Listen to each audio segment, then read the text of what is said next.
Merci mon frère. Que Dieu vous bénisse richement. Je suis encore une fois de plus content d'être au milieu de vous ce soir pour partager la parole de Dieu avec vous. Frère, je m'acquitte d'abord des salutations des frères du Canada. Le pasteur Moudioko, sa famille, vous a salué au nom de notre Seigneur Jésus-Christ.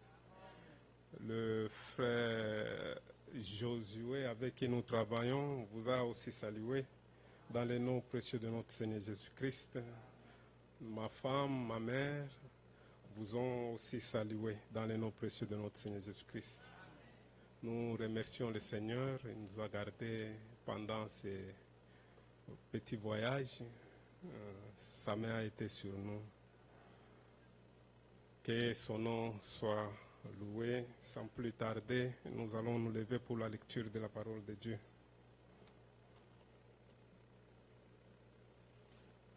Nous allons tourner nos Bibles dans le livre de Corinthiens 10.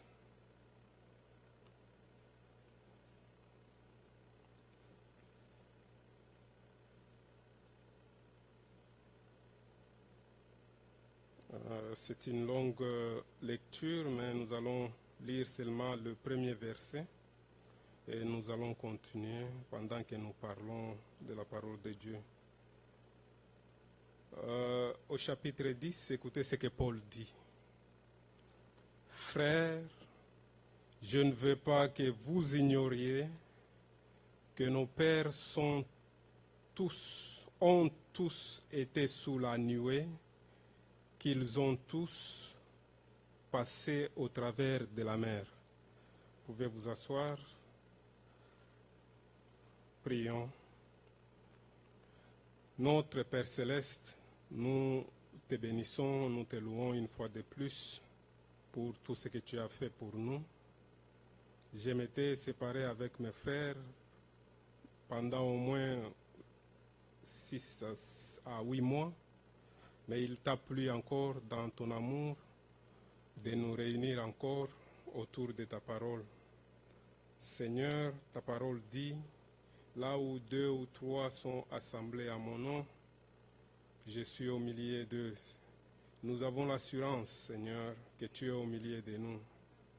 Alors, si tu es au milieu de ton peuple, Seigneur, ta parole console les affligés, que ta parole nous corrige, Seigneur, que ta parole nous instruise, que ta parole puisse nous guider dans toute la vérité. Merci pour tout ce que tu as fait pour nous. Bénis cette église d'une façon particulière.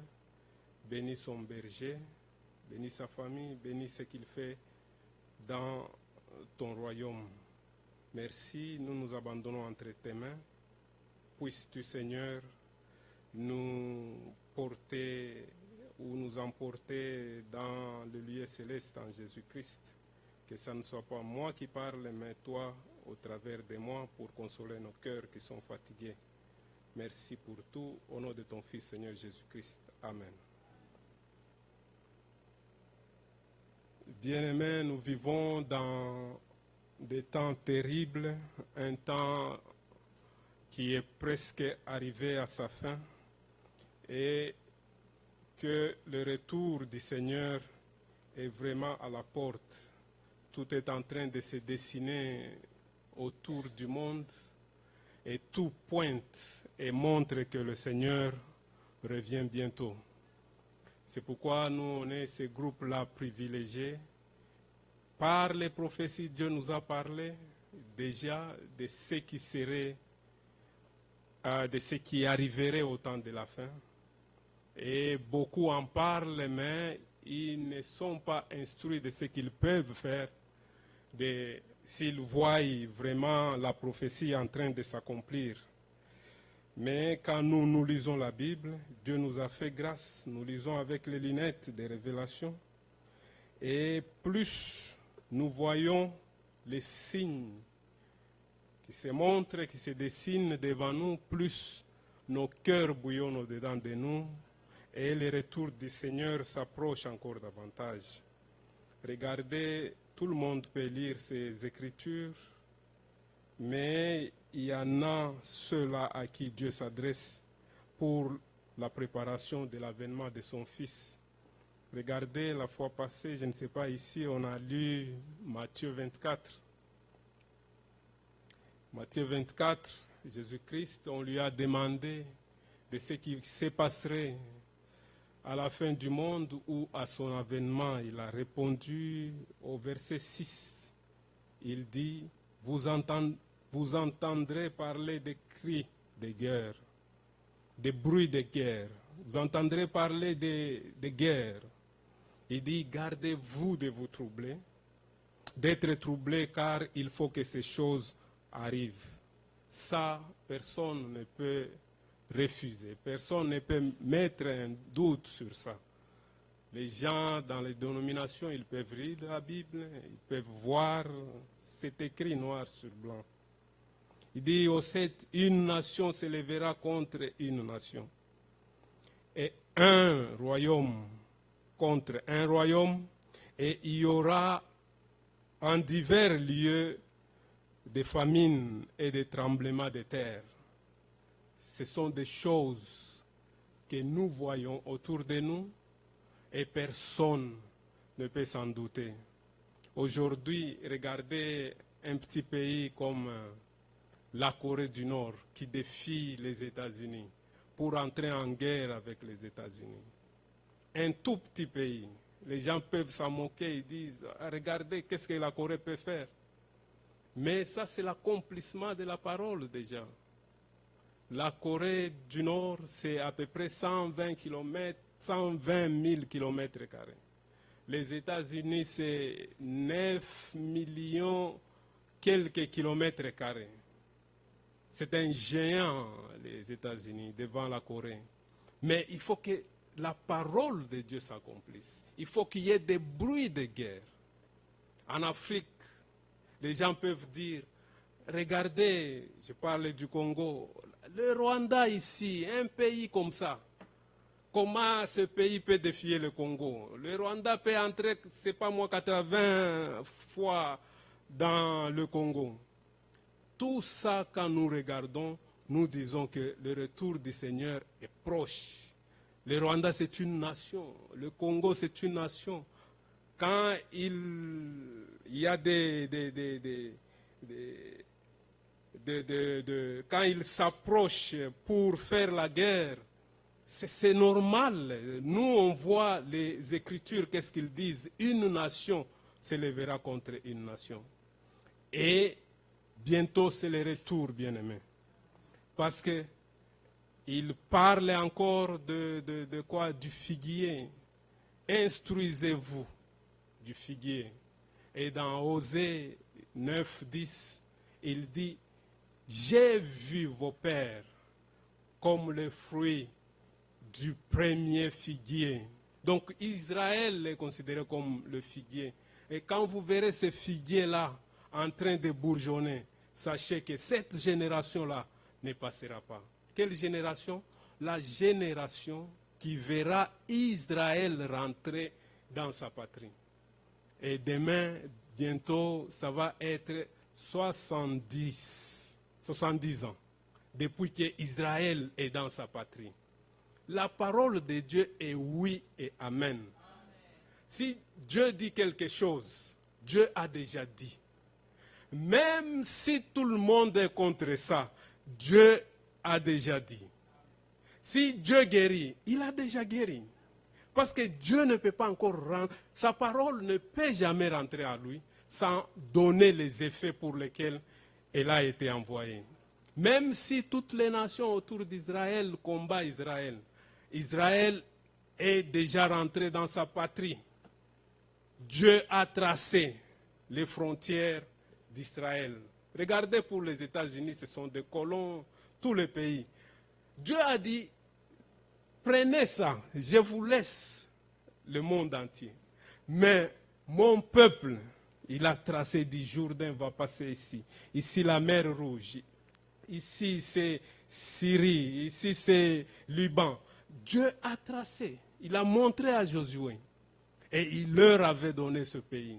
Donc les promesses de Dieu ne failliront jamais. Et Dieu reste. C'est pourquoi il est Dieu. Il n'est pas un homme pour mentir.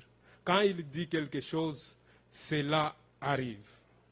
Et ici, Matthieu est en train de nous exposer comment le Seigneur parlait du retour de son avènement.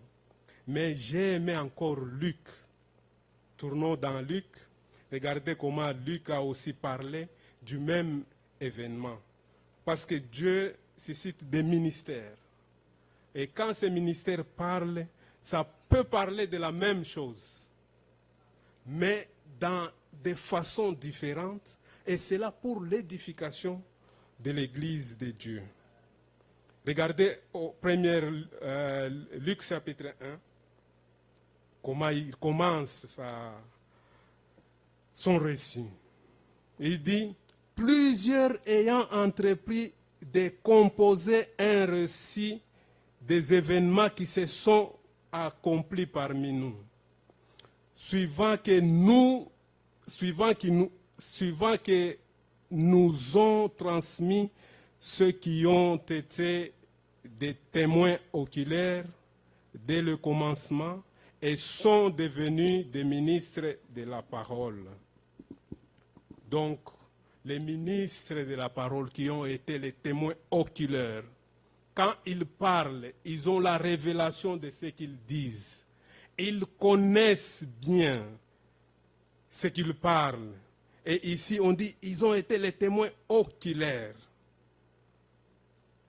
de ce qui s'est passé au commencement.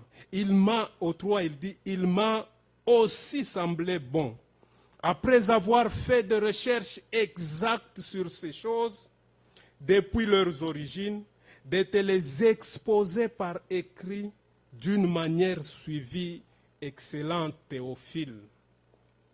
Donc il a été avec ces gens-là, des témoins oculaires, qui a parlé de ces événements-là qui se sont passés pendant que Jésus-Christ était là.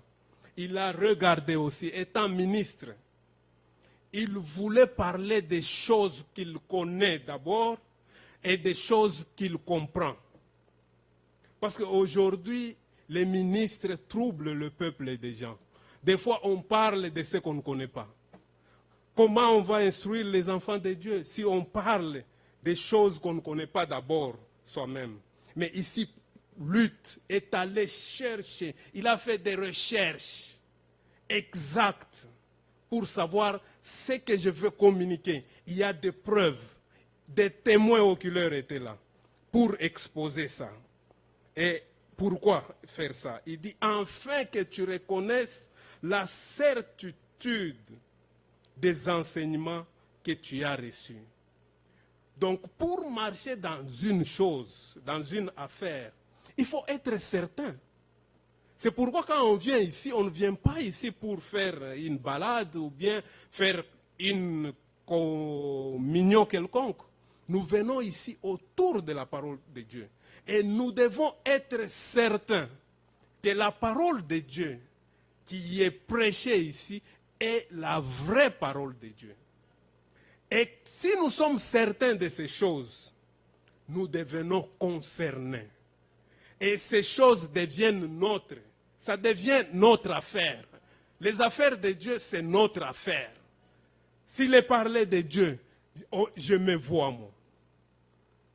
Alors, Luc voulait que Théophile soit certain de ces choses, des enseignements qu'il a reçus de sa part.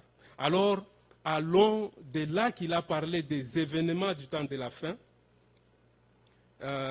Luc 21. Il reprend la même chose comme Matthieu. Il dit quand ces choses, Luc 21, verset 29, il leur dit une comparaison. Nous avons parlé de la comparaison des figuiers. Il a parlé comme Matthieu. Il a dit quand ça va bourgeonner, il faut déjà connaître, quand vous regardez, soyez déjà alertés que le Seigneur est à la porte.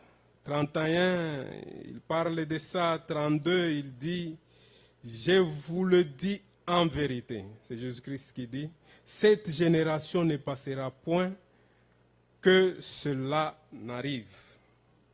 33, le ciel et la terre passeront, mais mes paroles ne passeront point.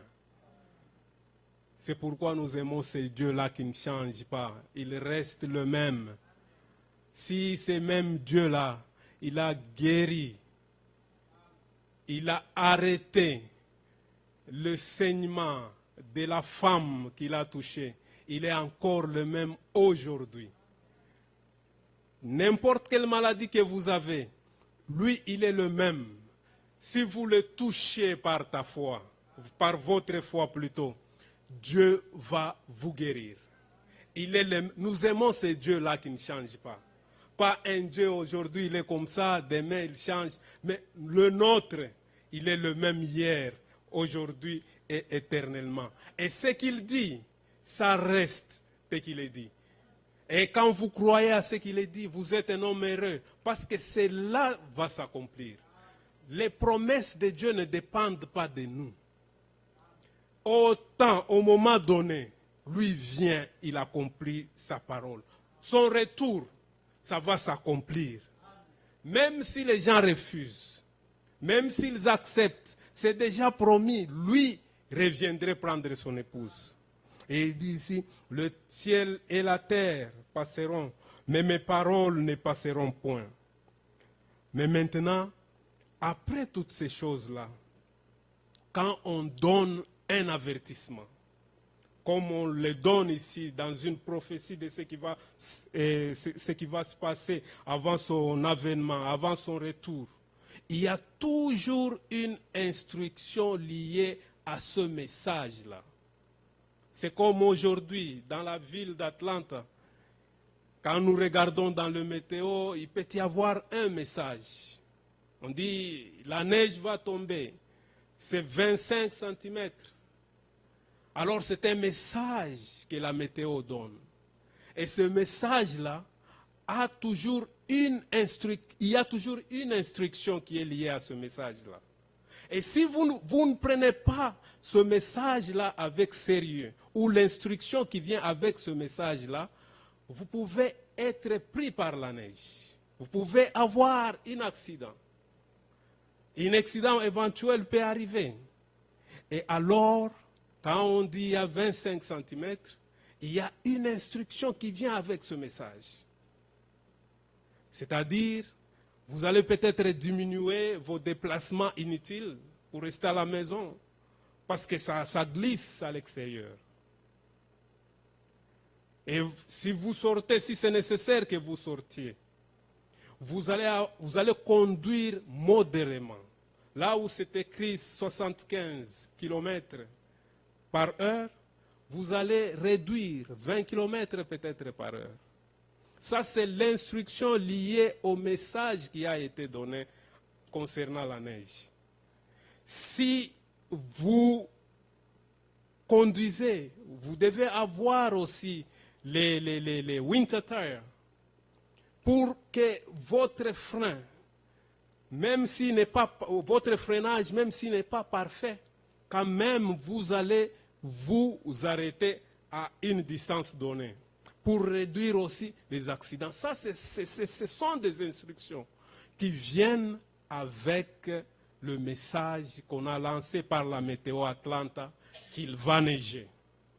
Et aussi la même chose quand Dieu donne un message, quand il y a aussi une prophétie. Parce que tout le monde a cette Bible-là. Ils peuvent lire.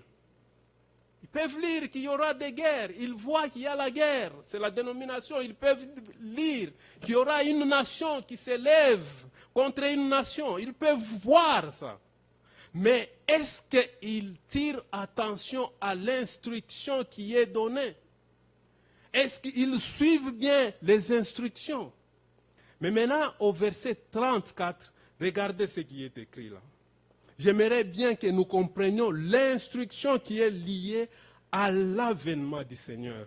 L'instruction qui est liée à ce que Jésus-Christ a dit. Quand on voit cela, oui, c'est le signal rouge de sa venue, il vient bientôt. Mais quelle instruction est liée à cet avènement? 34, il dit, prenez garde à vous-même. Est-ce que les gens prennent garde? Est-ce que les gens prennent garde? Est-ce que les gens prennent en considération l'instruction? Prenez garde à vous-même, de crainte que vos cœurs ne s'appesantissent par les excès du manger et du boire, et par les soucis de la vie, et que ces jours ne viennent sur vous à l'improviste. Que ces jours ne vous surprennent pas. Parce que vous avez été avertis ici qu'il y aurait des guerres. Et vous voyez qu'il y en a. Vous voyez qu'il y a des nations qui se lèvent contre les autres nations. Alors, réalisez bien avec moi. J'aime bien que vous compreniez ça. Et vous allez voir que nous sommes un peuple particulier qui tire attention à tout ce que le Seigneur dit. Il dit, prenez garde à vous-même des craintes que vos cœurs ne s'appesantissent par les excès du manger et du boire. Que votre cœur ne s'alourdisse pas. Que votre cœur ne soit pas pesant. Que votre cœur ne soit pas lourd aux affaires de Dieu. Il parle à une classe, d'abord à une classe sociale ici. Vous pouvez avoir à manger, vous avez l'argent. Ici, la plupart des gens, nous sommes dans la classe moyenne. C'est une bonne classe déjà. Tu peux avoir à manger, tu peux avoir à boire, à se vêtir. Tu as une vie normale, tu n'as besoin de rien. Alors il dit ici que votre cœur ne s'alourdisse pas aux affaires de Dieu en ces temps précis. Ne soyez pas lents. C'est ça l'avertissement qui est lié à cet événement de notre Seigneur Jésus-Christ. Ne soyez pas lents aux affaires de Dieu. Parce que vous avez à manger aujourd'hui. C'est comme je parlais avec mon frère Sam. Il dit, il rencontre un ami de longue date. Il lui dit en Chiluba, il dit, toi, tu continues toujours à prier. Donc c'est comme si on est déjà arrivé. Ce dont on avait besoin peut-être en Afrique où on était, on les a déjà. On n'a pas besoin de Dieu. J'ai ma voiture, j'ai ma femme, j'ai mes enfants, j'ai mes assurances. Je n'ai pas besoin de Dieu. Alors il lui dit, cet homme, est-ce que toi tu continues à croire encore? Ou tu dis Nzambi Webao? Donc, c'est comme si c'est fini. Mais ici il dit que votre cœur ne s'appesantisse pas par les excès de manger, les excès de boire. On est là, on a tout maintenant. Lire la parole de Dieu, oh, bon, je vais lire. On est là, on a tout. On vient du travail, on dit, bon, je vais dormir, je vais prier quand je vais me lever. Tu deviens lourd aux affaires de Dieu. La prière devient comme un fardeau. Que votre cœur ne s'appesantisse pas. Ça, c'est l'instruction qui est liée à cet avènement. C'est ce que les autres ne voient pas. Mais nous les voyons parce que Dieu s'adresse à nous. Il s'adresse à ses élus. Que votre cœur. Tu peux avoir l'argent, tu as tout, tu n'as pas besoin de rien. Tu n'as besoin de rien. Mais Dieu a toujours sa place. Même si tu as l'argent, il dit dans sa parole, tu aimeras ton Dieu avec tout ton cœur, avec toute ta force, avec tout ton esprit. Donc si j'aime mon travail plus que Dieu, c'est une idolâtrie. Si j'aime ma femme plus que Dieu, c'est une idolâtrie. J'aime mes amis plus que Dieu, mes enfants plus que Dieu, c'est une idolâtrie. Mais ce soir, il nous dit que votre cœur ne s'appesantisse pas, ne soit pas lourd. On devient moins actif aux affaires de Dieu. C'est ça, appesantir. On devient lourd aux affaires de Dieu. Par la petite bénédiction qu'on a. Toutes ces choses que nous avons, c'est précaire. Bientôt, nous aurons ce qui est éternel. Nous aurons la vie éternelle. Que votre cœur ne s'appesantisse pas par l'excès du manger et du boire. Comme la parole de Dieu est équitable, il ne voit pas seulement les riches, ou elle ne voit pas seulement ceux qui ont suffisamment d'argent, ou ceux de la classe moyenne. La parole de Dieu est équitable à tout le monde. Tu as l'argent, tu n'en as pas, tous égaux devant la parole de Dieu. Et tous nous devons appliquer la parole de Dieu. On ne peut pas voler parce qu'on est pauvre. On dit non, moi, et tu justifies ce vol. Non, la parole de Dieu dit ne vole pas. Tu sois riche, tu sois pauvre, tu ne voles pas. Alors regardez la deuxième partie, s'adresse aussi à ceux qui n'en ont pas. Il dit que votre cœur ne s'appesantisse par les excès du manger et du boire et par les soucis de la vie. Les soucis de la vie. Oh frère, moi je n'ai pas de travail. Ou bien ce travail que j'ai ne suffise pas. Ou moi frère, donc tu t'embrouilles beaucoup parce que tu n'en as pas.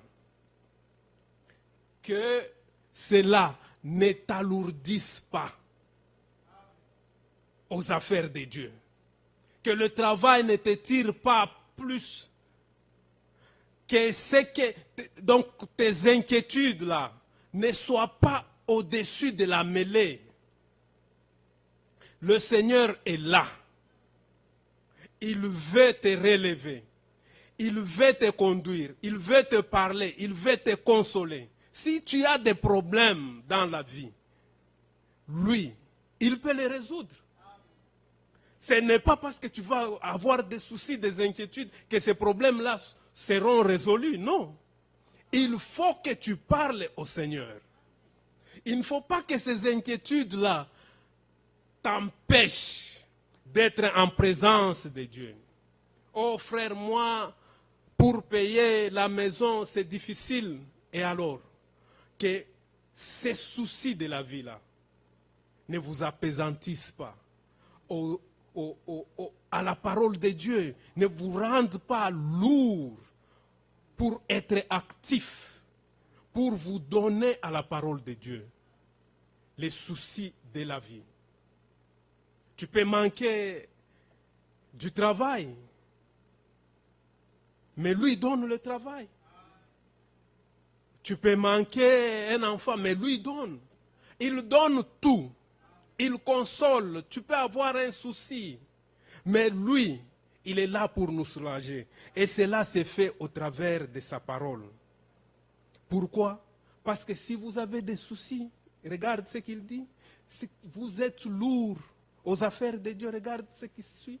Et que ce jour ne vienne sur vous à l'improviste. Les gens qui seront surpris, ce ne sont pas les autres. Parce qu'il y en a qui ne savent même que Jésus-Christ revient. Ils ne seront pas surpris. Ils n'attendent pas le retour du Seigneur. Les gens qui seront surpris, c'est les gens qui écoutent cette parole et que par la suite, ils ne sont pas enlevés. C'est une surprise. Moi, j'ai donné mon temps pour aller écouter la parole de Dieu. Je croyais ceci, je croyais cela. Mais il vient, tu es resté. Alors, ce retour t'a pris à l'improviste. Tu es surpris. Mais regardez maintenant au 28, rentrons au 28, verset 28, ce qu'il dit. Quand ces choses commenceront à arriver, redressez-vous, élevez vos têtes, parce que votre délivrance est proche. Et maintenant, bien-aimés, comment nous allons redresser notre tête? Nous allons marcher nos têtes redressées. Mais la Bible répond à cette question. Comment nous devons redresser la tête quand nous voyons ces choses arriver? Nous sommes dans Psaume 110. Écoutez ce qu'il dit. Psaume 110. Il dit ceci. 110, 7. Psaume 110, au verset 7. Il boit au torrent pendant la marche. C'est pourquoi il relève la tête. Il boit au torrent pendant la marche. Bien-aimé, il y a eu un peuple qui a marché et un peuple qui a bu au torrent. Un rocher les suivait. C'est ce peuple-là dont il est parlé là qui vont relever la tête quand ils voient toute cette prophétie-là s'accomplir. Ce n'est pas n'importe quel peuple. Ce n'est pas la dénomination. Ce n'est pas le peuple du monde. C'est seulement le peuple qui boit au torrent pendant la marche. Et ce peuple-là, vous le savez, c'est Israël. Ils ont bu le haut du rocher pendant qu'ils marchaient. Un rocher les suivait. Et ce peuple-là était au courant de tout ce que Dieu allait faire pour eux dans l'avenir. C'est pourquoi nous sommes ce peuple-là. Quand nous relevons la tête, c'est-à-dire nous avons la révélation et nous connaissons ce qui se passe maintenant. Maintenant, rentrons au 1er Corinthiens, là où nous étions. Il dit, je ne veux pas, frères, que vous soyez dans l'ignorance de ce que nos pères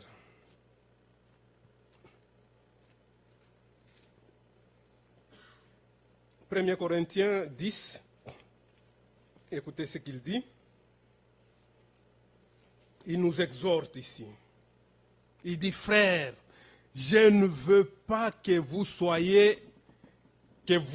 ignorez que nos pères ont tous été sous la nuée, qu'ils ont tous passé au travers de la mer.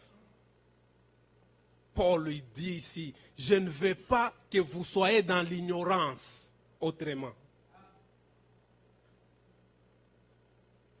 Parce qu'ils ont marché, mais vous aujourd'hui, et ici, il s'adressait à nous qui sommes parvenus à la fin des temps. Il dit, je ne veux pas que vous soyez dans l'ignorance, que nos pères ont marché sous la nuée. Je ne veux pas que vous soyez dans l'ignorance. Et l'ignorance dans les affaires de Dieu, c'est terrible. Quand on est ignorant dans les affaires de Dieu, c'est... Comment vous allez marcher avec Dieu dans l'ignorance? Dans l'ignorance de sa parole. Dans l'ignorance de ce Dieu-là que vous priez. Vous ne le connaissez pas. Comment vous allez marcher avec lui? Et il dit, je ne veux pas que vous soyez dans l'ignorance. Cette ignorance qui est le fait de ne pas savoir quelque chose. Le fait de ne pas connaître quelque chose. Le fait de ne pas être au courant de quelque chose. C'est ça l'ignorance. Mais ça, c'est la mort dans les affaires de Dieu. Regardez tout ce qui se passe dans les églises. C'est l'ignorance. L'ignorance dans les affaires de Dieu. Les gens ne connaissent pas Dieu. Parce que l'ignorance, ce n'est pas la foi. L'ignorance, c'est manque de connaissance. Mais nous qui sommes les enfants de Dieu, nous sommes appelés à avoir la connaissance de Dieu. La connaissance de sa parole. Ce n'est pas lire. Je connais les Écritures, je connais les citations de Frère Branham. Non, ce n'est pas ça la connaissance dont je parle. Connaître Dieu, c'est connaître son peuple, connaître sa parole. Quand tu connais la parole de Dieu, tu connais Dieu. Regarde pour certains, quand ils ne connaissent pas la parole de Dieu, ils donnent aux gens des pommes. Manger la pomme, tu seras guéri. On partage la pomme dans l'église. Ça, c'est l'ignorance de la parole de Dieu. Mais le peuple de Dieu qui marche en buvant au torrent et connaissent leur Dieu. Et il dit, parce qu'aujourd'hui, on peut avoir des diplômes. Oui, ce n'est pas la connaissance dont nous parlons. On peut avoir des PhD. Un bon travail, ce n'est pas la connaissance dont nous parlons. La connaissance ici, c'est la connaissance de la parole de Dieu et la connaissance de Dieu lui-même. Parce que si tu connais Dieu, tu vas respecter son peuple. On vient de lire un psaume merveilleux ici. Regardez si nous pouvons retourner à ce psaume 15. C'est merveilleux ça, avant d'aller à l'écriture dont je voulais lire. Psaume 15. Si tu connais son peuple et si tu connais Dieu, Psaume 15, 3, il ne calomnie point avec sa langue. Parce que tu connais Dieu, tu connais sa parole. Tu connais que la calomnisation, c'est mauvais. Tu fais mal à ton prochain. Tu ne calomnies pas avec ta langue. Il ne fait point de mal à son prochain. Tu connais, tu reconnais que c'est le corps de Christ, ton prochain.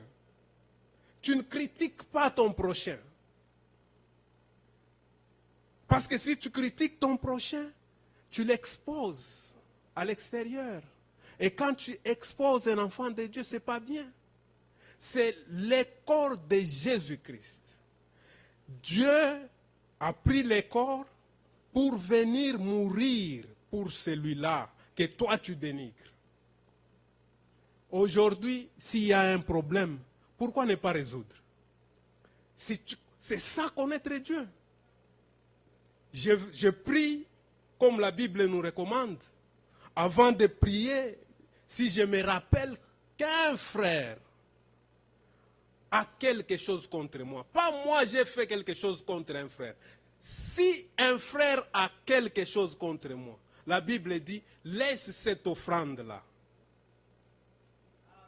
Va d'abord voir ton frère. Arrange avec ton frère. Quand tu t'accordes avec ton frère, tu rentres maintenant pour présenter cette offrande à Dieu. Ça, c'est connaître Dieu et sa parole. Tu connais comment agir. Tu es un homme sage, pas la sagesse d'avoir le diplôme, la connaissance. Tu es intelligent. Dieu te donne cette intelligence-là. Et regardez maintenant, c'est l'intelligence dont Jérémie parle ici. Nous sommes dans Jérémie 9. Il dit ceci. Jérémie 9, 23. Ainsi parle l'Éternel, que le sage ne se glorifie pas de sa sagesse. Ce n'est pas la sagesse de ce monde-là. Allez le consulter, là, lui parle bien, c'est un sage. Ce n'est pas cette sagesse-là. Que le sage ne se glorifie pas dans sa sagesse. Que le fort ne se glorifie dans sa force. Que le riche ne se glorifie pas dans sa richesse. Mais que celui qui veut se glorifier, se glorifie d'avoir l'intelligence et de me connaître. C'est ça la connaissance. C'est ça la sagesse, connaître Dieu.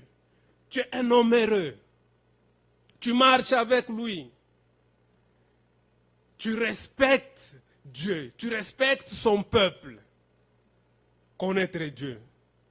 Et dans Jean 3, 17, il dit, dans Jean 17, 3, il dit, or la vie éternelle, c'est qu'ils te connaissent toi, le seul Dieu, et Jésus-Christ, c'est lui que tu as envoyé. Donc, si tu ne connais pas Dieu, ce qui est Dieu, comment tu vas marcher avec lui? Comment tu vas marcher avec lui? Aujourd'hui, les gens, ils veulent marcher avec Dieu sans le connaître. Ils veulent s'impliquer dans les affaires de Dieu, mais ils ne connaissent pas Dieu. Commencez d'abord par connaître Dieu. Commencez d'abord par connaître sa parole. Alors, tu vas marcher avec Dieu dans une nouveauté de vie. Tu ne connais pas sa parole. Comment tu vas marcher avec lui? Tu n'es pas flexible à sa parole. Le chrétien, le croyant, c'est celui qui est flexible à la parole de Dieu.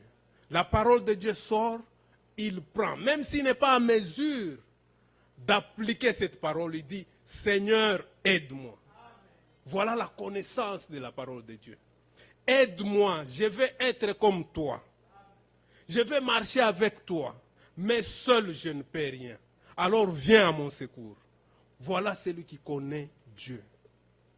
Connaître Dieu, il dit encore dans 1 Jean 5, il dit, nous sommes dans le véritable. Jean 1, 5. Jean 1, 5, il dit, nous savons aussi que le Fils de Dieu est venu. 1 Jean 5, 20. Nous savons aussi que le Fils de Dieu est venu et qu'il nous a donné l'intelligence pour connaître le véritable. Ah oui, c'est lui qui donne l'intelligence. C'est lui qui donne cette connaissance. C'est pourquoi il faut d'abord le connaître, lui. Quand tu le connais, maintenant il te donne cette intelligence de connaître aussi sa parole. Il nous a donné l'intelligence de connaître le véritable. Et nous sommes dans le véritable, son Fils, Jésus-Christ.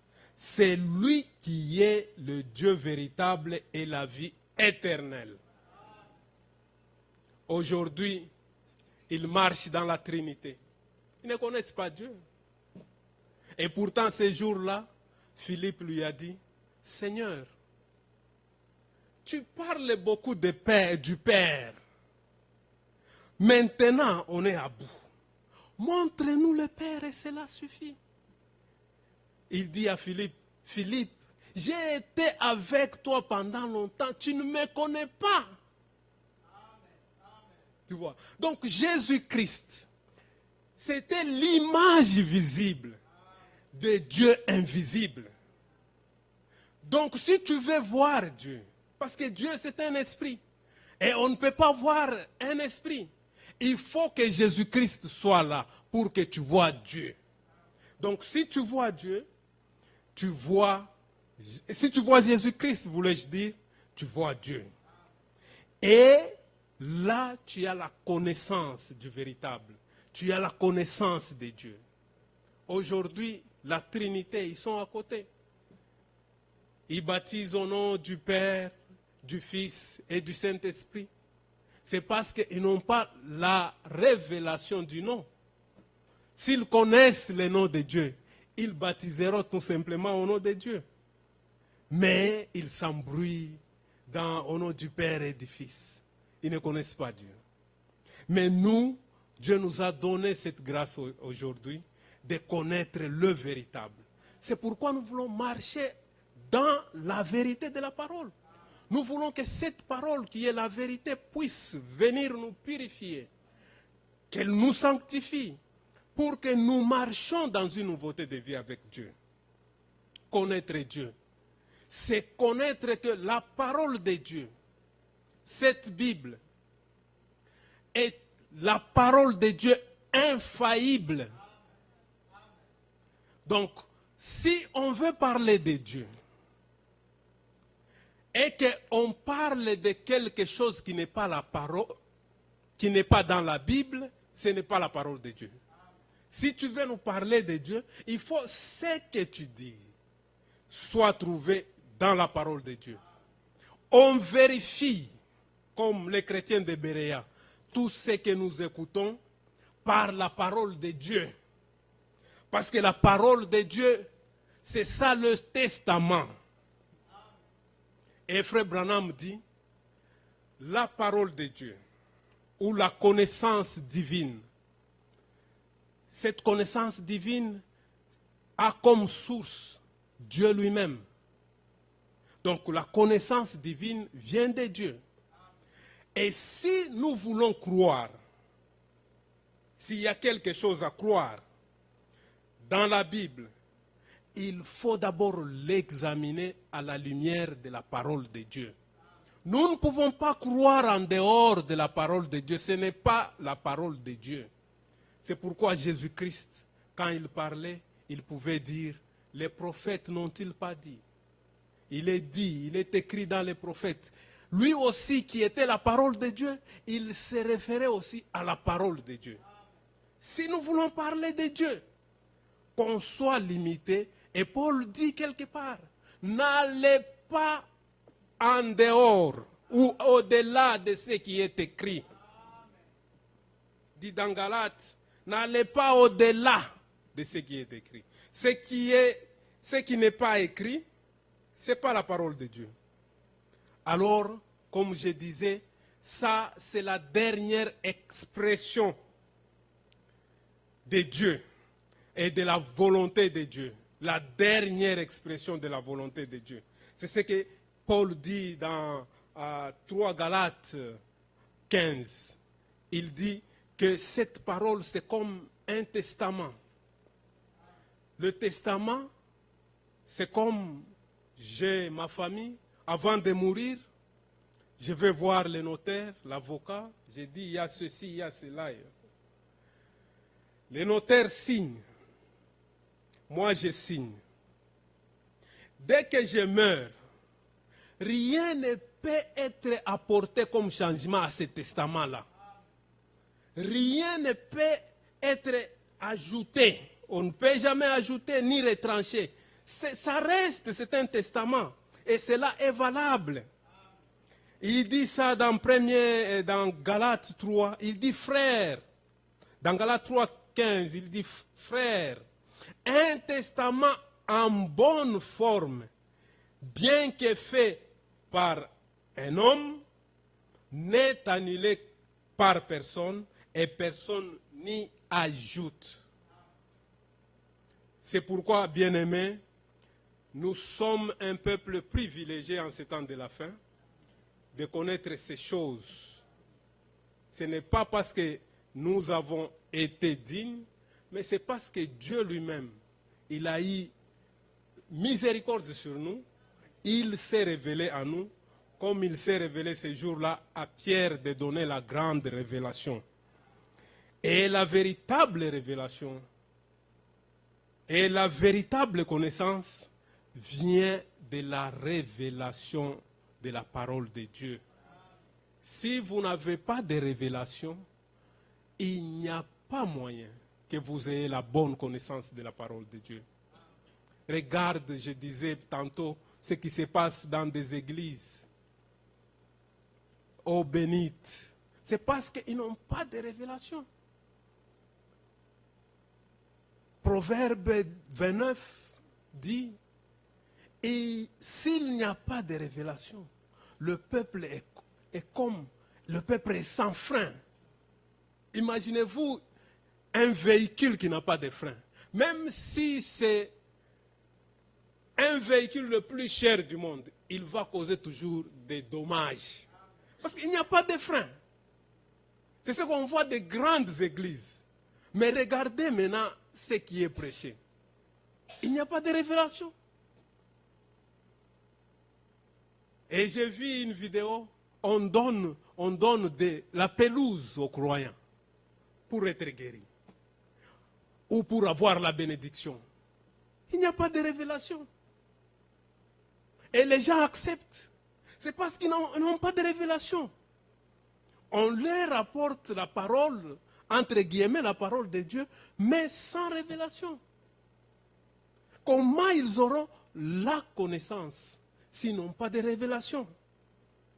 Pour nous, comme David dans Psaume 130, 119, il dit, la révélation de ta parole, de tes paroles est claire. Donc la révélation de la parole de Dieu est claire.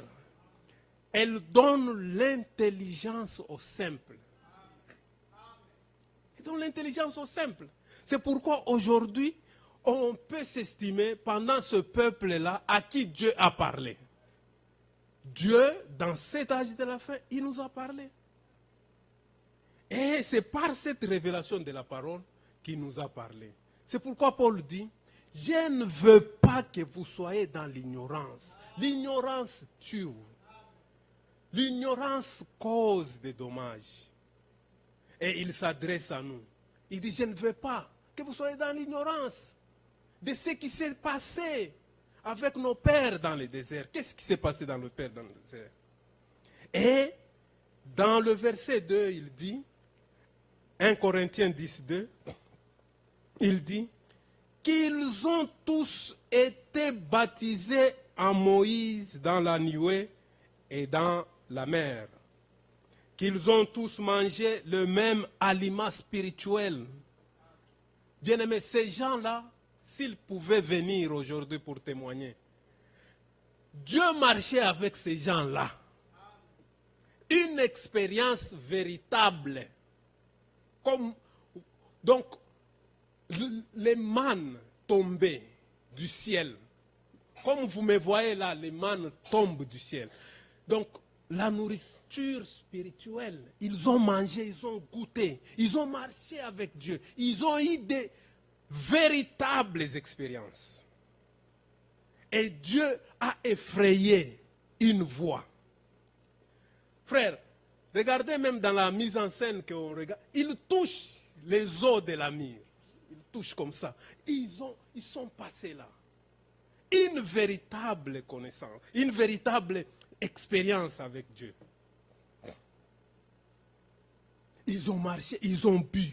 Les rochers, avez-vous déjà vu un rocher là qui jaillit de l'eau, qui les suivait? Ils n'avaient pas besoin de robinets. Ils n'avaient pas besoin de puits. Ils n'avaient pas besoin de rivières.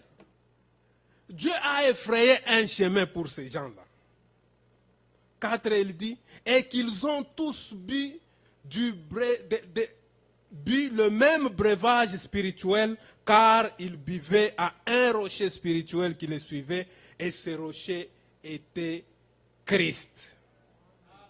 Frère, pensons d'abord à ce qui est arrivé à ce peuple-là dans le désert. Et Dieu, la colonne de feu, pendant la nuit. Donc c'est Dieu lui-même qui conduisait ces peuples-là. Il marchait avec Dieu. La nuit, c'est la colonne de feu. Pendant la journée, Dieu était encore là, par la colonne, la nuée était là. Donc il voyait là où il partait. Il marche, Dieu est là, il sent la présence de Dieu. Ils étaient dans la joie. Regardez quand ils ont traversé. Parce que quand Dieu fait des choses, des bonnes choses pour vous, il faut être reconnaissant. C'est pourquoi quand ils ont traversé, ils ont chanté. Myriam a pris les tambours là. Ils ont chanté, ils ont chanté. Ils ont vu Dieu à l'œuvre. Mais regardez le verset qui suit, le verset 5. Mais la plupart d'entre eux ne furent point agréables à Dieu, puisqu'ils périssent dans le désert. Imaginez-vous avec ces expériences. Vous voyez Dieu. Mais on dit ici, la plupart d'entre eux. Frère, je termine à quelle heure? À 8 heures.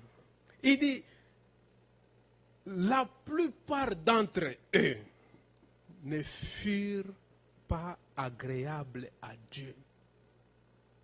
Frère, moi j'ai été au Branham Tabernacle, là où le prophète était.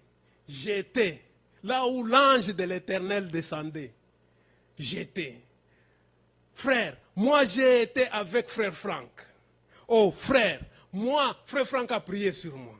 Oh moi, j'ai dans ma maison la chair que frère Branham utilisait. Frère, moi j'ai été là où l'ange de l'Éternel venait pour parler à notre prophète. Mais La Bible dit ici, est-ce que ta vie est agréable à Dieu? Tout ça, c'est bien. Avoir de bonnes expériences, c'est bien. Est-ce que tu es agréable à Dieu? Ça, c'est la question qui nous est posée ce soir. Nous avons le message, oui. Oh, ce message, c'est Dieu lui-même qui l'a apporté à Frère Branham. Oui, c'est bien. À Atlanta, ici, c'est nous qui avons la vérité. C'est bien. Est-ce que tu es agréable à Dieu? Parce que ici, il s'agissait des gens qui avaient aussi expérimenté des choses comme nous. Ce message est puissant. Frère Branham, quand il a prêché, les gens, comme ça. Oh frère, moi, c'est comme un frère que j'ai vu là au Canada. Lui dit, on parle, il semblait que c'était un franquiste. Parce que nous sommes des chrétiens, nous ne sommes pas des branhamistes, nous ne sommes pas des franquistes. Mais nous acceptons le message ou la parole de Dieu que Dieu nous donne par ces serviteurs-là. On n'est pas des fanatiques de Frère Franck, on n'est pas des fanatiques non plus du prophète Branham, mais nous prenons ce qu'il nous donne de la part de Dieu. Lui dit, non, Frère Franck, c'est mon ami. Alors si c'est ton ami, qu'est-ce que ça fait? Et quand on regarde la vie de celui qui dit Frère Branham, il fuit une province là où il a fait des choses. Regardez. Est-ce que ta vie est agréable à Dieu? Ils ont fait toutes ces choses. Et aussi, s'il dit, or ces choses sont arrivées pour nous servir d'exemple, afin que nous n'ayons pas de mauvais désirs, comme ils en ont eu. Donc, ça là, Paul nous dit, je ne veux pas que vous, qui êtes là, soyez dans l'ignorance de ce qui s'est passé là-bas. Prenez cet exemple. Aujourd'hui, dans la médecine, dans la pharmacie, il y a ce qu'on appelle les expériences. Avant de faire quelque chose, une opération, on doit être sûr que cette opération va marcher. On va être sûr que ce comprimé, ce médicament va donner la vie, va guérir, va soigner. On ne fait pas un médicament comme ça et on donne comme ça, non. On passe par un médicament peut faire même 10 ans avant qu'il nous arrive. Nous. Il y a d'abord, on va l'étudier, on va prélever des échantillons, on va commencer par la souris, on donne à la souris, on voit comment la souris va réagir. Et on va aller à 5 ans, des fois à 10 ans, pour que ce médicament-là nous arrive. Nous. Et ça, c'est ce que Dieu a fait avec Israël. Il dit, regardez, regardez, regardez-vous aujourd'hui, regardez ce que j'ai fait avec Israël. C'est ce que Paul dit ici. Ces choses sont arrivées. Dieu nous aime. Il ne nous appelle pas à quelque chose d'inconnu. Non. Marcher avec Dieu, nous ne sommes pas le premier à marcher avec Dieu. Et si nous voulons marcher réellement avec lui, regardons la marche des autres. C'est pourquoi aujourd'hui, nous parlons de ce marche-là. De cette marche plutôt. Comment ils ont marché avec Dieu. Comment ils ont agi. Là où je vois qu'ils ont mal agi, moi je me corrige, je m'ajuste. Mais ce peuple ici, la Bible dit que têtus, ils ont créé des problèmes à Moïse. Mais ils ont vu Dieu à l'œuvre. Ils ont vu Dieu à l'œuvre. Des fois, ce soir, tu peux dire, moi, si j'étais là avec la présence de Dieu, je m'aurais comporté autrement. Mais on dit que ces choses sont arrivées pour vous qui êtes parvenus à la fin des temps maintenant. Tu as la parole, tu as toute la révélation, tu connais comment est ta vie.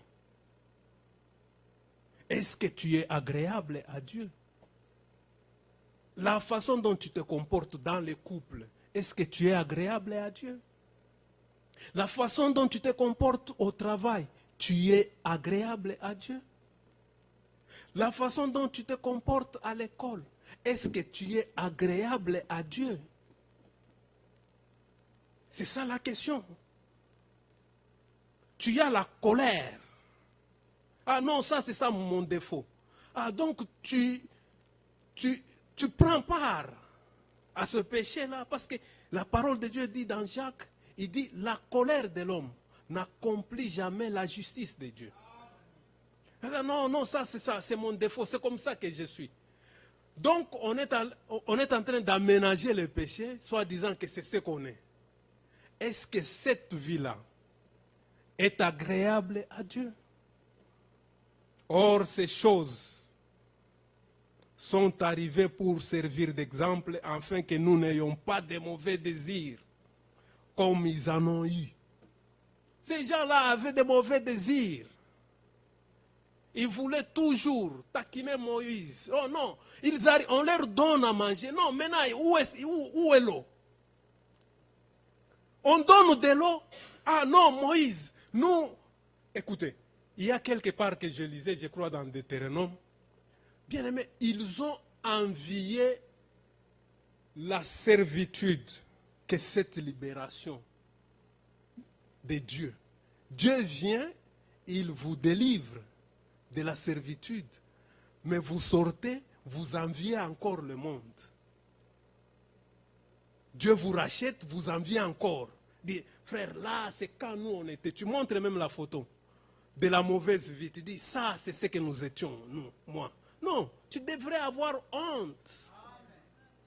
Tu devrais avoir honte de ta vie passée. Tu déchires toutes ces photos-là qui dessinent ta vie passée.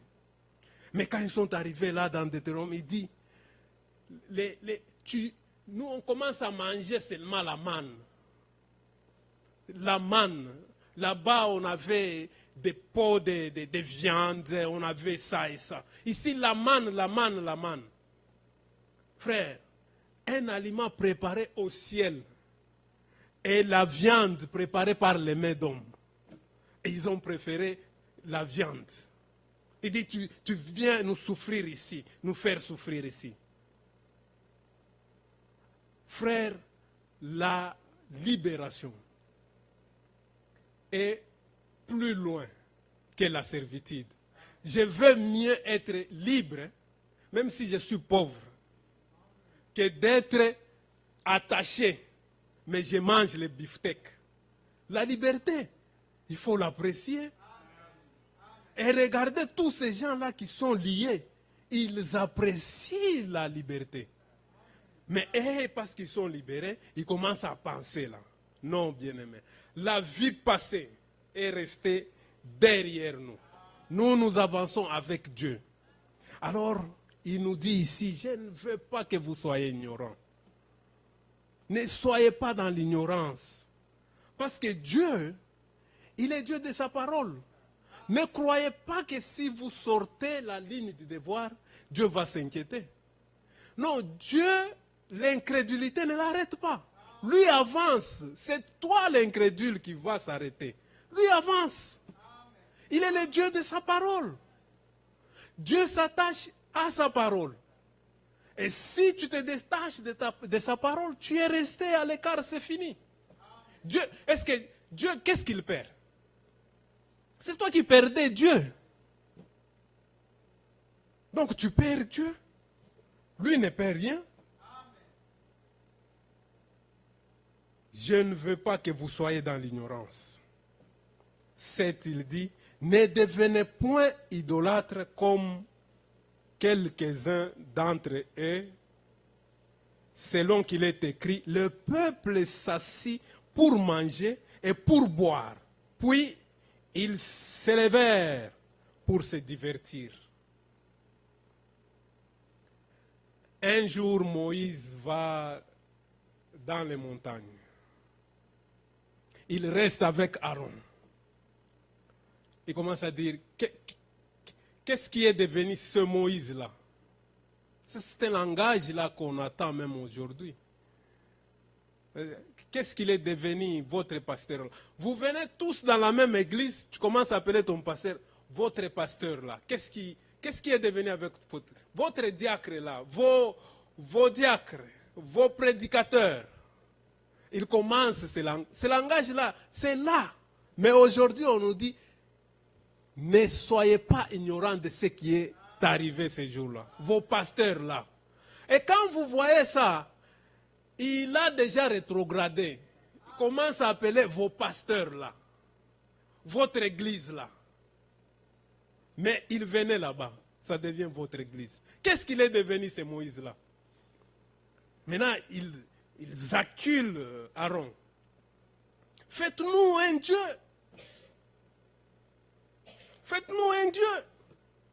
Nous voulons voir ces dieux-là qui nous a fait sortir de l'Égypte. Faites-nous un Dieu. Est-ce qu'on peut faire un Dieu? Donc le peuple est devenu, il a perdu même le sens. Fais-nous un Dieu. Et aussi un serviteur délinquant il a lâché prise aussi. Il a accepté d'y aller. Amenez tout ce que vous portez là, les chaînettes, les quoi en or, amenez ça.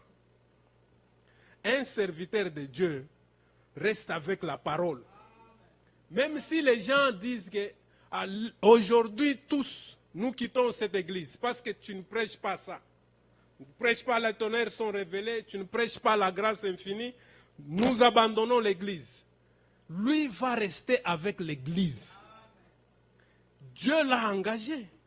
Il faut qu'il plaise à Dieu, pas aux hommes. C'est ce que Paul dit dans Thessaloniciens.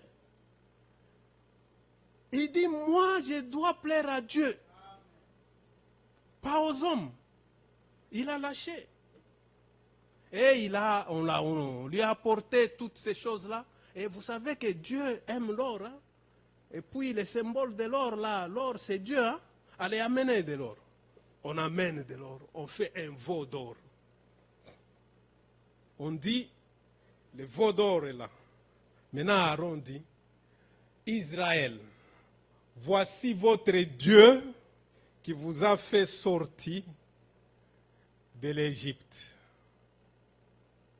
Bien-aimé, ces jours-là, il dit demain matin, venez, nous allons adorer, nous allons danser, nous allons chanter à l'honneur de ce Dieu-là qui nous a fait sortir de l'Égypte. Et les veaux d'or étaient là. Frère, ils sont venus trop tôt matin. Trop tôt matin, ils sont venus pour adorer ces veaux d'or-là. Et pourtant, Dieu leur avait déjà parlé des faux dieux. Ils sont sortis, ils sont là, trop tôt matin. Mais des fois, quand on dit venez à temps pour les affaires de Dieu, les gens viennent toujours en retard. Toujours en retard, les affaires de Dieu. Parce que nous sommes supposés d'être là à temps. Quand les portes s'ouvrent, nous sommes là. Il y a la méditation, louange, la prédication, toutes les parties là, nous sommes là. Nous commençons avec Dieu. Mais pour des choses futiles, des choses inutiles, on est là à temps. On peut peut-être rester à la maison pour aller au mariage et sacrifier les choses de Dieu. On dit non, je suis invité à un mariage. Mais tu ne peux pas sacrifier les choses là de la chair pour venir à l'église. C'est ce qu'ils ont fait là. Parce que c'était les veaux. Les choses inutiles là, ils sont venus trop tôt le matin, trop tôt, pour célébrer. Mais quand on dit venez à Dieu trop tôt matin, c'est toujours en retard. Au travail, il n'y a pas de problème. On est toujours à temps, 15 minutes avant. C'est ça la nature. C'est ce qu'ils ont fait là. Au travail, à temps, 15 minutes avant. On ne part jamais au travail parce qu'on dit peut-être on va couper les 15 minutes là. Les 15 minutes vont devenir 30 minutes. Mais est-ce que votre vie est agréable à Dieu? Au travail, je donne. Aujourd'hui, les choses de Dieu, les gens négligent beaucoup. Et pourtant, ce sont des services respectueux. Quand on est dans la présence de Dieu, c'est Dieu qui nous parle. C'est Dieu qui est là. Je suis focusé à ce que Dieu dit. Mais aujourd'hui, les gens peuvent être dans la salle là où on prêche avec des cellulaires, les tantrins, en présence de Dieu. Mais fermez ces histoires. Ça donne la distraction. Qu'est-ce que tu perds quand tu fermes les appels là? Il va t'appeler, quelqu'un m'appelle, je ne suis pas available. Il va encore m'appeler s'il a besoin de moi. Une distraction dans l'église de Dieu. Et ils sont venus pour adorer les veaux trop tôt matin. Ils ont commencé à danser. Ils ont commencé à chanter. C'est ce qui s'est passé là, à se divertir, à boire. Maintenant Moïse vient. Il regarde et dit, qu'est-ce que tu as fait, Aaron? Oh non, le peuple. Comment toi, un serviteur, le peuple commence à te dire encore les choses de Dieu? Bien-aimé, la colère de Dieu, beaucoup ont été tués ces jours-là. 8, il dit, ne vous enivrez pas, ça vous pouvez lire à la maison. 10, ne murmurez point, comme murmurèrent quelques-uns d'entre vous. S'il y a un problème au milieu de vous, parlez.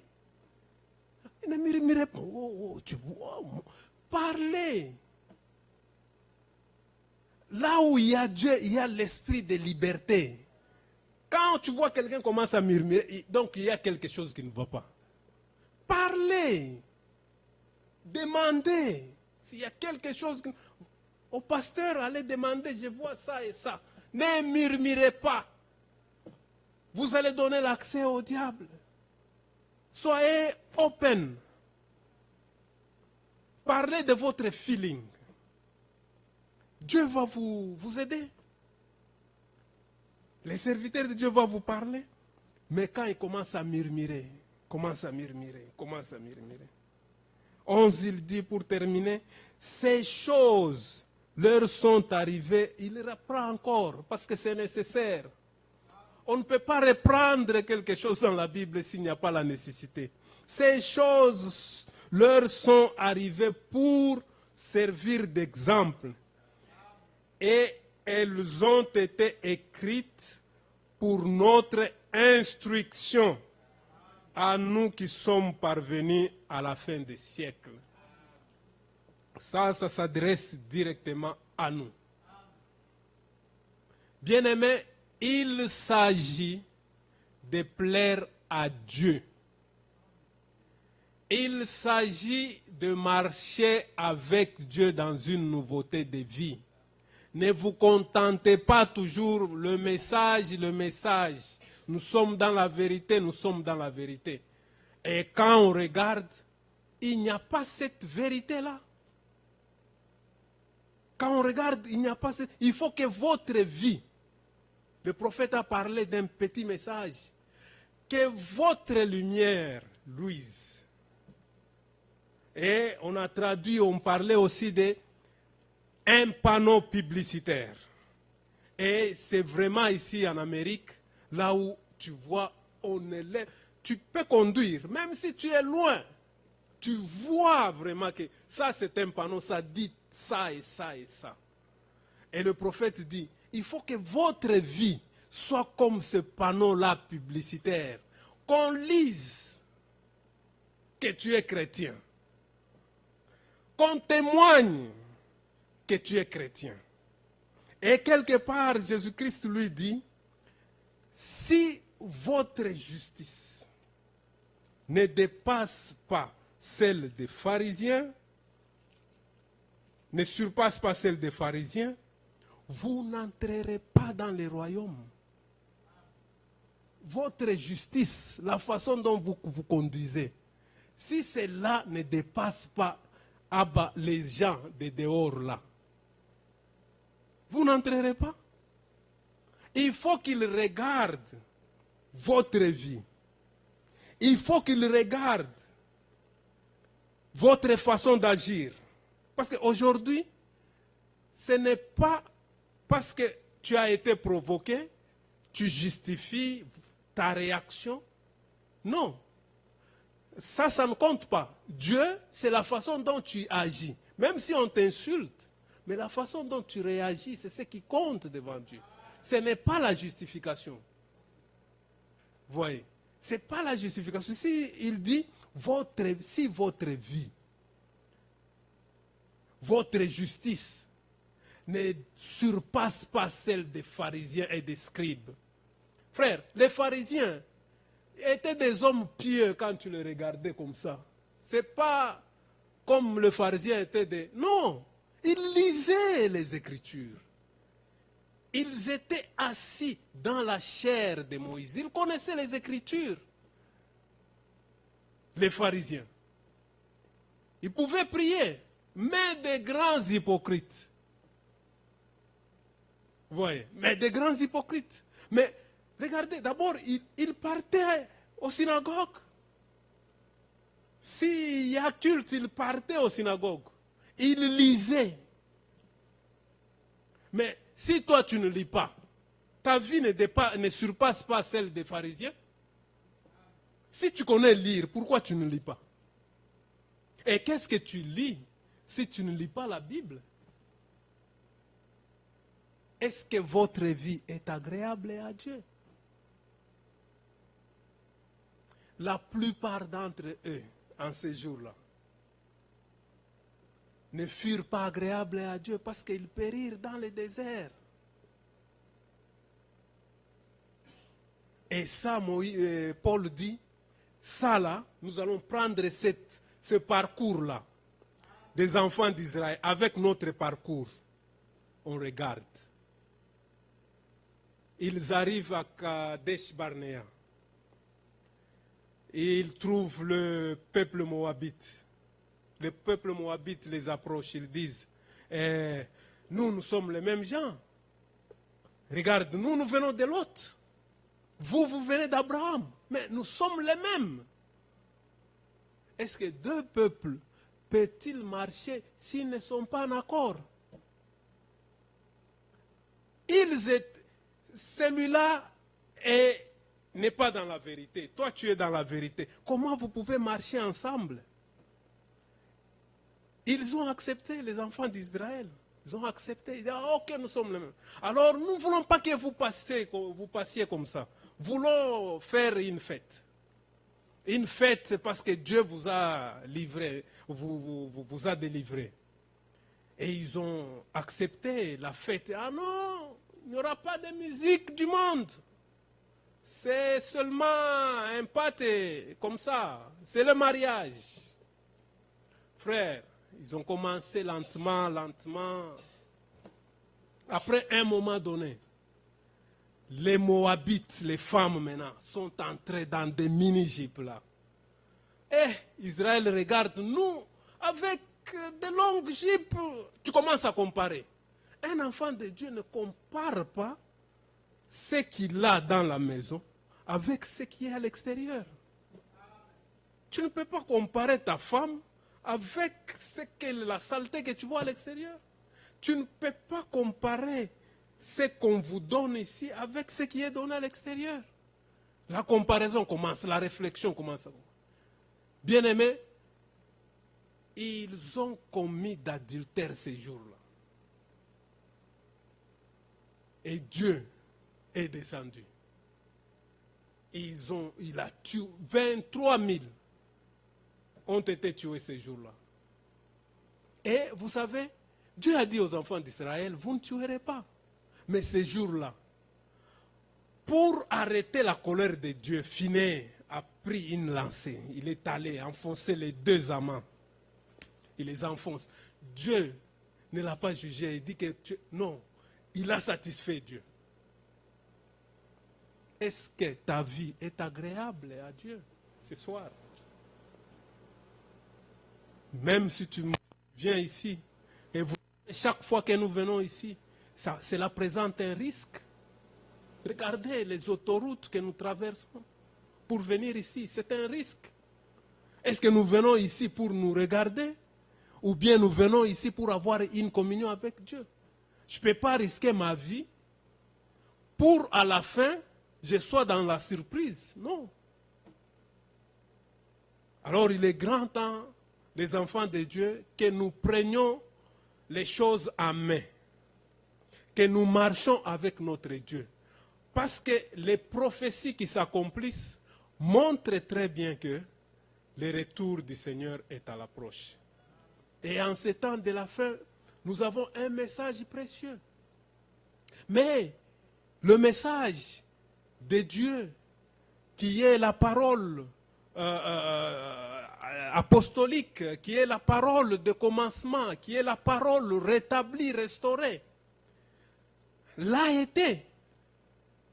Nous avons déjà une parole restaurée, une parole qui a été prêchée au commencement de l'Église. Quand cette Église a commencé, l'Église du Seigneur Jésus-Christ, ce message, cette parole a été prêchée. Maintenant, dans cette pureté qu'il a été prêchée, elle a été aussi prêchée ou bien apportée à nous de cette façon-là. Elle est restaurée. Mais il faut que ce message atteigne son point culminant. Et ce point culminant, c'est rechercher, avoir un caractère. Ce n'est pas avoir un nombre. Aujourd'hui, c'est la m'est égale. Qu'on ait 2 ici, 5, c'est la m'est égale. La parole de Dieu dit, là où 2 ou 3 sont assemblés à mon nom, je suis au milieu d'eux. Cela me satisfait. Ce n'est pas le nombre. Ce qui compte maintenant, c'est la qualité. C'est le caractère. Et un caractère, ce n'est pas un don. Un caractère, ce n'est pas un don. Les dons, ils viennent de Dieu. Là, il est parfait. Mais un caractère est forgé. Un caractère est taillé. Et ce qui taille le caractère, qui forge le caractère, c'est la parole de Dieu. C'est là qu'on aura une vierge pure. Un caractère, c'est la parole de Dieu. La parole de Dieu sans mélanger. Et c'est là qu'on dit, il est temps de retourner à la parole de Dieu. Il est temps de prendre les choses en main. Et ce caractère-là, c'est un caractère spécial. C'est le caractère des enfants de Dieu. C'est le caractère qui vient de la parole de Dieu. Et c'est la parole de Dieu qui taille ce caractère même. C'est pourquoi nous sommes vraiment allergiques à cette parole, si elle n'est pas bien prêchée. Parce que si cette parole n'est pas bien prêchée, il n'y aura pas moyen d'un bon caractère. Il faut qu'il y ait cette parole qui est prêchée dans toute sa pureté pour que le caractère sorte, pour que le caractère soit ressorti de l'Église. Et Dieu va nous bénir. Nous allons marcher avec lui. Et nous allons lui plaire. Parce qu'ici, il est question de plaire à Dieu. Ce qui marche avec Dieu doit lui plaire. Si tu marches avec Dieu, alors tu fais la volonté de Dieu. Si j'accepte aujourd'hui de travailler pour un boss tel, X, il faut que je fasse la volonté de ce boss-là. Le boss ne peut pas m'engager, il me trouve, je suis dans les coins. Et je dis, mais, what? Mais j'étais engagé, mais pourquoi tu es assis là? J'étais engagé pour un travail. Et vous avez aussi été appelé pour un travail. Alors, il faut être responsable de la façon que nous sommes responsables à nos travail. C'est la façon dont Dieu aussi nous appelle ce soir à être des responsables de la parole qu'il nous a confiée. Il nous a confié sa parole, mais qu'on soit responsable. Quelqu'un qui comprend bien cette parole, pourquoi moi? Pourquoi pas l'autre? Qu'est-ce que je veux faire avec cette parole? Alors, si tu te laisses à Dieu, alors Dieu va t'aider. Si tu ne te laisses pas à Dieu, c'est impossible que Dieu force. Parce que Dieu, nous avons tous les choix, les choix libre arbitre. Je veux Dieu dans ma vie, il vient là pour t'aider. Je ne veux pas, Dieu ne sauve pas par la force. Il dit, il aime le monde. Il a tant aimé le monde. Il a donné son Fils unique afin que quiconque croit en lui ne périsse pas, mais qu'il ait la vie éternelle. Quiconque. Alors ce soir, vous et moi, nous sommes les quiconque. Cette parole a été adressée au monde. On n'a pas dit là, Dieu a tant aimé l'église d'Atlanta. Dieu a tant aimé le monde. Même tous ces gens de mauvaise vie que vous voyez là, Dieu les a aimés. Et maintenant, il dit quiconque croit en lui. Aujourd'hui, nous sommes les quiconque, on est là. Mais Dieu nous a aidés. Mais ce que nous savons, ce que nous étions, ce n'est pas ce que nous sommes maintenant. Même si nous ne sommes pas encore arrivés là où nous devons être. Mais nous sommes en voie de changement. C'est lui qui a commencé cette bonne œuvre à nous. Il est parachèvera. Maintenant, c'est le désir. Parce que Dieu fait le désir de votre cœur. Dieu fait le désir de votre cœur. Ce que vous voulez, Dieu vient, il vous aide. C'est pourquoi ce soir, on est là pour que Dieu nous aide, afin que nous lui soyons, que nous lui plaisons, que nous soyons ses enfants, que nous marchions avec lui, qu'on laisse le monde derrière lui, qu'on marche avec lui, qu'on soit obéissant à sa parole. Parce que la parole de Dieu, c'est l'obéissance. Si vous avez la foi, vous avez aussi l'obéissance. Si vous n'avez pas la foi, vous êtes incrédule. Vous avez l'incrédulité et vous avez la désobéissance. Mais nous, nous avons la foi. Nous croyons que Dieu, même si nous disons il y a quelque part, quelque chose ne va pas, Dieu est là pour nous secourir. Nous allons nous mettre debout et on va nous entonner un cantique de méditation pendant que nous prions. Nous allons appeler notre bien-aimé Sam pour nous conduire dans le closing of the service.